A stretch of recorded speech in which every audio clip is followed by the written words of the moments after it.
Gracias amigos por estar con nosotros en un nuevo encuentro con la ciencia. El Premio Nobel de Química 2020 ha sido asignado a dos damas, una norteamericana y una francesa, por el desarrollo de estas técnicas que se llama el tijerado de genes, el CRISP. Hace algunos años, unos 8 años que fue descubierto y tiene muchísimas aplicaciones potenciales que son extraordinarias. Sobre este tema vamos a conversar con nuestro gran amigo Ricardo Fujita, que es el genetista del Perú, porque además de ser genetista, pues se dedica a estudiar los genes del Perú. Vamos, muchas gracias Ricardo por aceptar esta repentina entrevista. No, gracias a ti, Modesto, por la invitación. Bueno, entonces, para que la gente como yo, que sabe poco, entienda de qué se trata esta cosa del el tijerado, el CRISP, cómo Sí, le puede llaman cambiar los también genes de una planta a un animal, etcétera. edición genética, ¿no? Génica. Sí, es básicamente la capacidad de poder cortar una molécula de ADN a la voluntad de uno, donde uno quiera. Eh, Te pongo en contexto lo que pasaba. Yo mismo, durante mi doctorado y miles de biólogos moleculares, hacíamos lo que antes se hacía llamar la ingeniería genética, ¿no? O sea, cortar segmentos de ADN, por ejemplo, de humanos, de un gen, y ponerlos dentro de los genes de una bacteria, ¿no? Para poder replicarlo, poder estudiarlo, incluso ver cómo se expresa. El problema es que, como yo y miles probablemente de biólogos moleculares, de genetistas moleculares, se pasaban años tratando de encontrar el segmento para poder cortar e insertar dentro por ejemplo, de las bacterias, ¿no? Cortar un gen humano es muy grande. Entonces, hay que cortarlos en pedazos, pero tienes que poner los segmentos que realmente te interesan y no otros.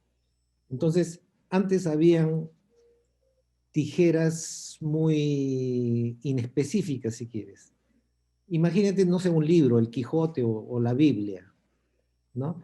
Entonces, estas tijeras moleculares antiguas, eh, por decir, cortaban cada vez que encuentres la palabra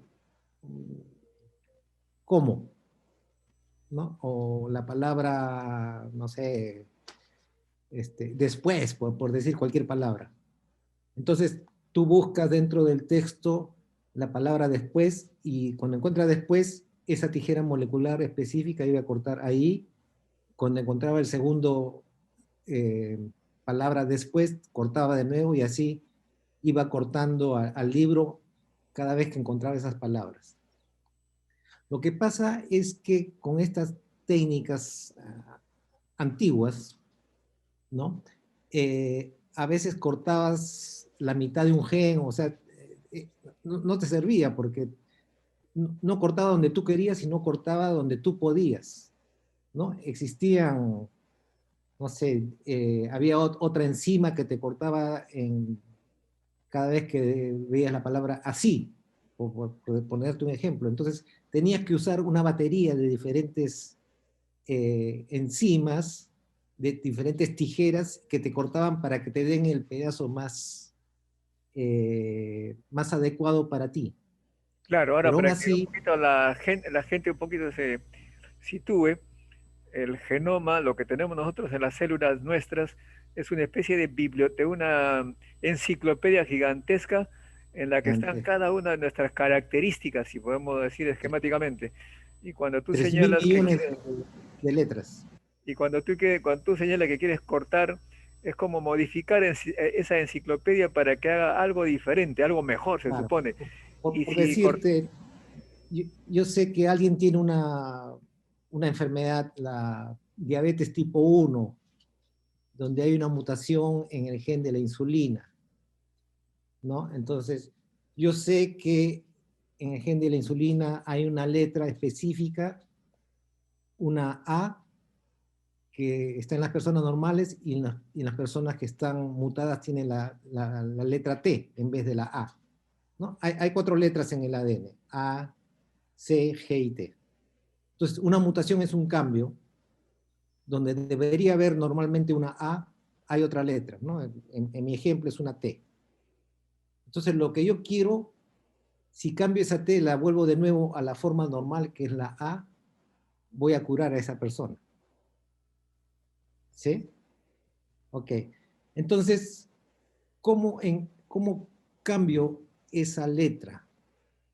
Entonces, tendría que, si usaba las antiguas eh, tijeras moleculares que existían, eh, a veces no podía llegar a donde, justamente al punto donde está mi mutación. Claro, porque podía cambiar esta letra A en varios sitios y En cambia varios totalmente. sitios no lo podías encontrar, y a veces cortabas en la mitad del gen y ese gen ya no te servía, cortado ya no te sirve, ¿no? Entonces, lo que haces literalmente acá con la nueva tecnología es, haces tu tijera a la letra que tú quieres, a la palabra exacta, a la página, Al ¿no? De renglón las, y a la línea. al renglón y a la página que quieres, y solamente cambias eso,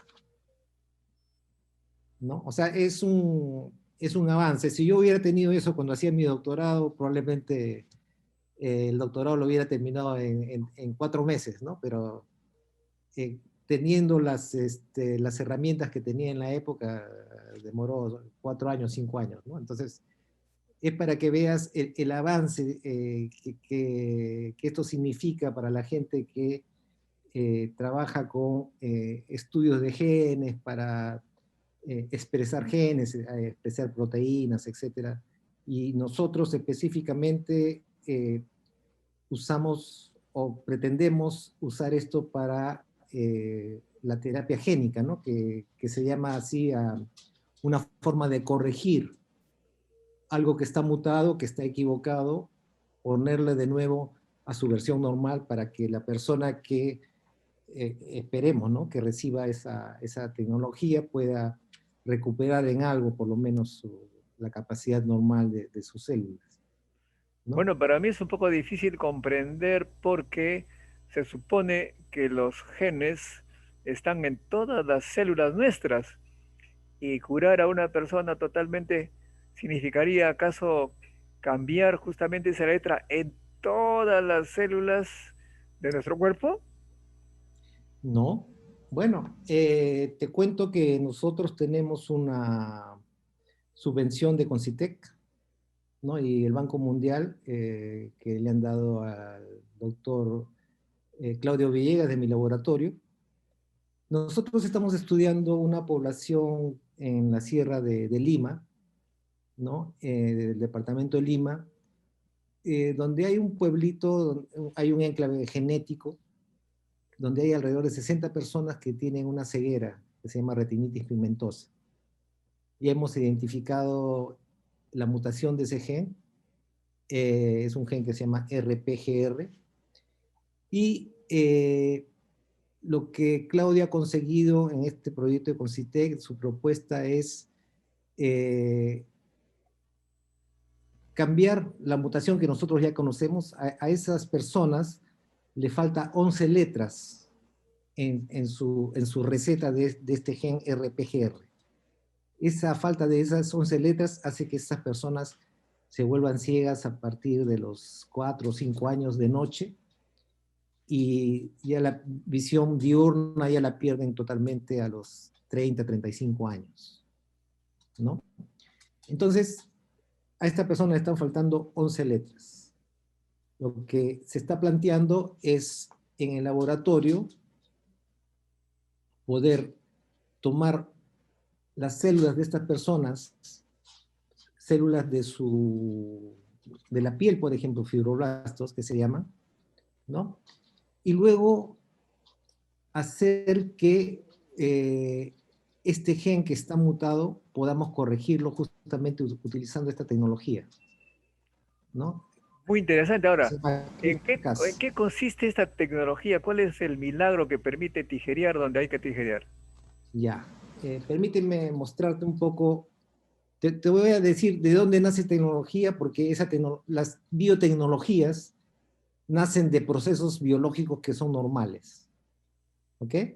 Entonces, lo bueno de o por qué le han dado el premio Nobel a estas doctoras, es porque ellas han utilizado una herramienta que existe en los seres vivos, en este caso en bacterias, y lo han aplicado de manera universal.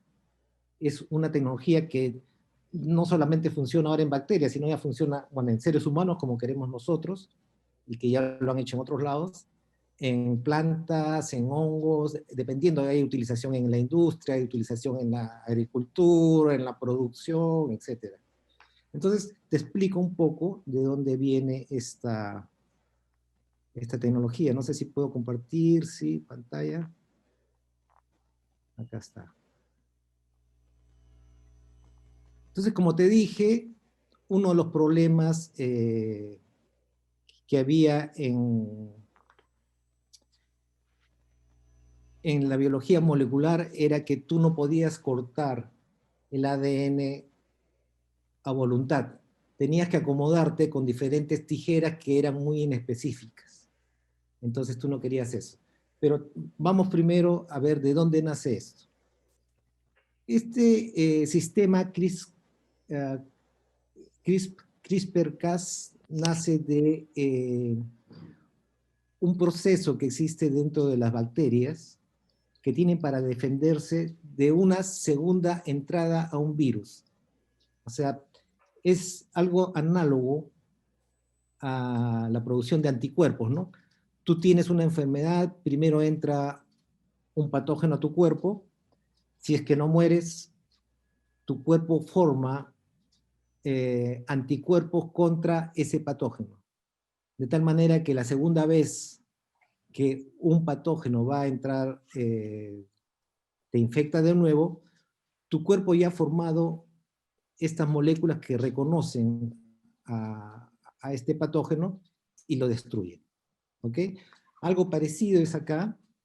Hay virus, acá los tienes en color morado, por ejemplo, o amarillo, verde, que están infectando por primera vez a una bacteria. Si esta bacteria tiene la suerte de no morir, este virus, en este caso es un virus de ADN, introduce su ADN dentro de la bacteria para infectar. Este ADN es cortado en pedazos de 21 o 25 segmentos de ADN, ¿no? Pero estos pedacitos de ADN son guardados dentro del mismo genoma, o sea, dentro del mismo DNA de la bacteria, son guardados, pero la bacteria le pone un post-it, ¿no? Que está acá ejemplificado en estos segmentos de ADN negro, que son secuencias repetitivas, específicas. Esto es como poner, por ejemplo, si este es el segmento del virus, tú tienes un archivador y tienes los marcadores, ¿no? Esas pestañitas de marcador, entonces está representada por estas secuencias que están en negro. Son como los marcadores que te dicen, acá tengo secuencias, en mi genoma de bacteria tengo mis genes normales, pero en esta región donde están estos marcadores, he guardado secuencias pequeñas de virus que ya me han infectado. De tal manera que cuando haya una segunda vez que entren estos segmentos de ADN, yo voy a poder reconocerlos y voy a destruirlos. Entonces, estas secuencias se guardan en esta región que se llama CRISPR, son las siglas de una región específica donde se guarda ADN de virus. Entonces, esta bacteria va a recordar, en el momento que entre de nuevo el mismo tipo de virus, lo va a recordar teniendo las secuencias de su ADN que ya lo ha tenido en la primera vez. Entonces, viene acá una segunda infección, que está ejemplificada acá, ¿no? Entra este ADN, pero este ADN ya había entrado, no sé, hace 1 o 2 generaciones en esta misma bacteria, ¿no? Y esto se ha guardado en su ADN, esa información está almacenada, de tal manera que cuando este ADN ha entrado, acá hay una batería de el virus tipo 1, el virus tipo 2, el virus tipo 3, de diferentes virus se ha guardado que han pasado en la vida de esa bacteria o de algún ancestro de esa bacteria, ¿no? Porque eso se guarda dentro del genoma. O sea, puedes guardar una infección que le ha pasado a la bacteria papá, a la bacteria abuela, tatarabuela, etcétera, se puede guardar en esta forma. Bueno, entonces, cuando entra este virus, la bacteria chequea si ese virus ya ella puede reconocerla. Y efectivamente, en este ejemplo que está acá en morado, ¿no? Esta bacteria es reconocida. Acá tienen este segmento morado que es del recuerdo, si ustedes quieren, del virus, y va a chequear si es idéntico, si corresponde al nuevo virus. Acá tenemos que recordar que el ADN es una molécula que es una doble cadena, no sé si se acuerdan, ¿no? Que tiene un apareamiento, la adenina, o sea, la A va con la timina, la C va con G y así sucesivamente. Entonces, si acá hay una secuencia A, T, T, G, C, C, C, etcétera, esta secuencia se va a chequear si está en su complementario, en este nuevo virus que está infectando por segunda vez. Si es así, esto de acá va a identificar esa región y lo va a cortar. ¿Ok? Entonces, acá hay 2 cosas importantes. Una es que ha habido un ADN que ha entrado una primera vez, ha sido cortado y ha sido almacenado como una pieza de información, ¿no? Otra cosa que es importante es que estas secuencias espaciadoras que le llaman, que son los marcadores de mi archivador, ¿no? Que pertenecen a la bacteria, y es donde acá meto un virus, entre este espaciador meto otro virus, acá pasa este espaciador y meto otro virus, están asociados acá con un segmento de un ARN que se llama trazador o tracer. Esto fue lo que descubrió la francesa Emmanuelle Charpentier. ¿Ok? Es la El presencia trazador. del trazador. ¿Ya? Porque ya había muchos investigadores, incluso hay un español Mojica, que había descubierto todo el sistema de esta memoria, ¿no? de la infección viral. Pero poco a poco diferentes autores fueron descubriendo diferentes partes, nuevas partes que Mojica no había encontrado, y Charpentier lo que encontró fue justamente este ARN que se pegaba a las secuencias espaciadoras y que permitía que la secuencia nueva que yo iba a usar para identificar al nuevo virus iba a estar de esta forma. ¿Ok? Entonces, yo creo que está claro, ¿no? Cómo este sistema Claro, permite el reconocimiento de una segunda infección viral por medio de el almacenamiento de la información de una primera infección y que es reconocida en una segunda infección utilizando este sistema, ¿no? Esta es la proteína Cas9, sirve un poco como también parte de la tijera, ¿no? Y otra parte importante es el trazador que es descubierto por Emmanuel Charpentier. Pero esto es parte de, digamos, de por qué Charpentier ha tenido el premio. Quizás la parte más grande, el 90%, es la utilización de esto, de este sistema, lo que hizo Charpentier y ya con la ayuda de Jennifer Doudna fue poder aislar cada uno de estos elementos y ponerlos in vitro. O sea, lo que quiere decir en términos de laboratorio es hacer todo este sistema que existe dentro de la bacteria, ponerlo en tubitos de ensayo. Entonces, cuando tú tienes DNA dentro de un tubo de ensayo, así como lo hacíamos nosotros hace 30 o 40 años cortando segmentos de ADN, no importa si el ADN es de humano o es de bacteria, lo original es que funcione solamente con bacterias. Pero cuando tienes DNA ya no importa si es bacteria o si es virus o si es humano o si es planta o si es hongo. Es DNA, nada más.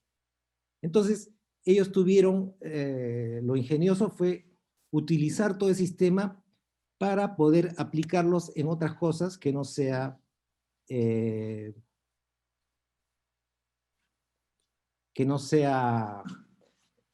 la bacteria original. ¿Ok? Entonces, en este ejemplo, esto lo saqué de la página del Nobel, ¿no?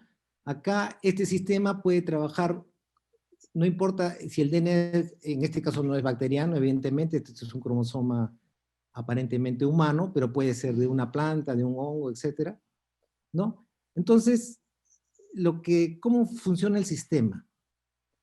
Lo que es importante cuando hablábamos del virus es que acá va a reconocer al DNA bacteriano, pero en el sistema artificial, o sea, si tú quieres estudiar un gen humano, un gen de una planta, lo que interesaría es poner en esta región la secuencia, ¿no? 20, 30 letras específicas del gen de la insulina, por ejemplo, que yo quiero estudiar, ¿no?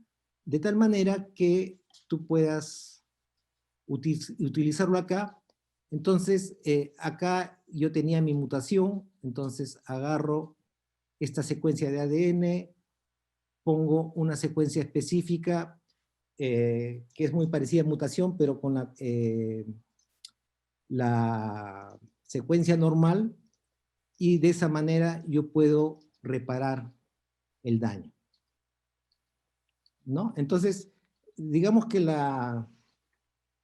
el aporte de Charpentier y Doudna fue, bueno, aparte de identificar esta molécula que es el trazador, ¿no? Y poner acá no solamente el DNA de un virus bacteriano, sino el DNA o RNA que tú quieras, no sé, un gen de producción de mayor almidón en cebada o un gen contra la resistencia a la rancha o en nuestro caso el gen un gen que está mutado en retinitis pigmentosa que queremos volverlo normal, etcétera, va a ser utilizado en esta parte, ¿no? Entonces, esto es más o menos de qué se trata esta nueva tecnología. Como te digo, permite no solamente ahorrar mucho tiempo, porque como te digo, estos experimentos, hasta ahora hay gente que las hace, son muy largos, ¿no? Eh, no solamente eso, sino el, la parte económica también es uno que corta los tiempos de trabajo, los tiempos laborales, y también todo esto ya lo tienes en kits, que ya se venden en kits, ¿no? Y que puedes, ya cualquier laboratorio, no necesitas, antes se necesitaban laboratorios más o menos sofisticados para poder hacer este tipo de cosas. Ahora son laboratorios, digamos, que no tienen mucha capacidad tecnológica, están habilitados para poder hacer este tipo de trabajos localmente, ¿no? Eso es más o Entonces, menos lo que yo intuía, ¿no? Veo que la biología molecular, la genética, requiere recursos, pero digamos que el Perú puede estar, puede tener algo de esos recursos no tan elevados, ¿no? Exacto. Yo sé que acá en Perú se está, me parece, utilizando en el Centro Internacional de la Papa, en el Instituto Nacional de Investigación Agraria, el INIA, ¿no? También están haciendo. Eh, Nosotros en el laboratorio estamos trabajando en este gen que te digo que pretendemos, bueno, es primero una parte, ¿no? La idea es corregir, tu pregunta inicial era cómo se hace este proceso. Entonces, la idea primero es corregir la mutación, en este caso los 11 nucleótidos que faltan, ¿no? Corregirlo a la versión normal. Y te dije que habíamos sacado células de la piel, pero ¿eso qué tiene que ver con la ceguera? La piel, ¿no? A menos que Están por puedas ver todos por la lados. piel. ¿No? Claro, hay algunos animales que sí ven por la piel, pero nosotros no. Entonces, lo que la segunda parte de este proyecto de Claudio es que estamos utilizando células totipotentes, ¿no? Las conocidísimas células madre. Entonces, la idea es transformar las células de los fibroblastos de la piel a células de la retina, ¿no? Entonces,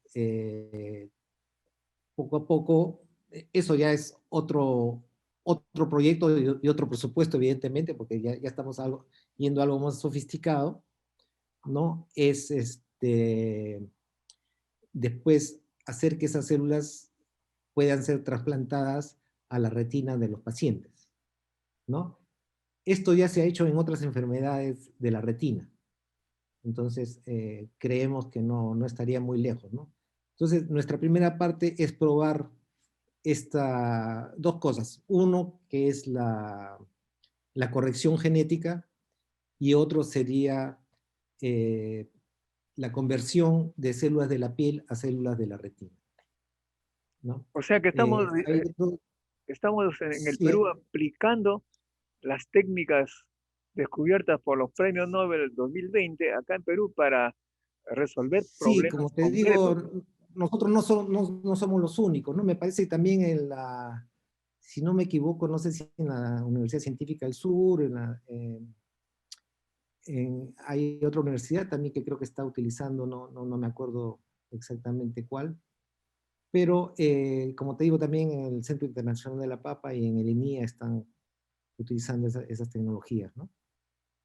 Muchas gracias, Ricardo. Ha sido clarísimo tu exposición y veo que la ciencia va avanzando en el mundo y por supuesto el Perú va en ese campo también haciendo lo suyo. En alguna oportunidad ya hemos hablado, pero vamos a nuevamente convocarte a ver si nos explicas los avances de las investigaciones que estás haciendo respecto a las enfermedades típicamente peruanas. Muy bien, Modesto, muchas gracias. Y simplemente para recordar que ya el otro año entramos a un año electoral, ¿no? Y que ya estamos viendo los estragos de no trabajar, de no vivir en un país que está acostumbrado a la ciencia, ¿no? Hemos tenido, cada semana salían curas milagrosas, ¿no?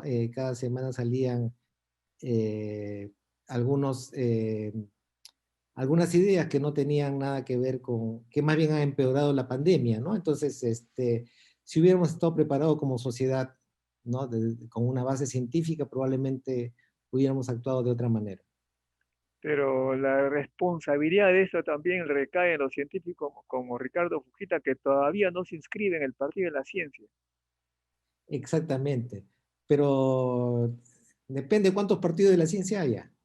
Uno Ya solo, hemos, uno de los solo. sí, Partido de la Ciencia.p, que no ya, es de los científicos, sino de todos aquellos que creen precisamente en el valor de la ciencia, sean campesinos, obreros, que crean la necesidad de ciencia para, digamos, eliminar todos estos farsantes que hacen mucho daño al Perú, pero sobre todo tener en el gobierno gente que aplique el conocimiento para beneficio de los sí, peruanos. yo creo que en general, bueno, está buena la idea del partido, pero en general yo creo que todos los partidos, o por lo menos la gente, las bases deberían exigir que los partidos tengan una base científica para que puedan tener buenos resultados, ¿no es cierto? Esa fue nuestra idea desde hace 40 años y como tú has podido comprobar históricamente, todos ellos prometen ciencia, trabajo, en todo lo demás y al final hacen lo contrario a lo que prometían. Bueno, gracias Ricardo, será tema de otra conversación. Muchas gracias por esta excelente entrevista, por tu parte, por supuesto, y esperemos seguir en contacto. Gracias, Modesto. Hasta luego. Bien amigos, Buenas noches. con nosotros será hasta un próximo encuentro con la ciencia. Chao.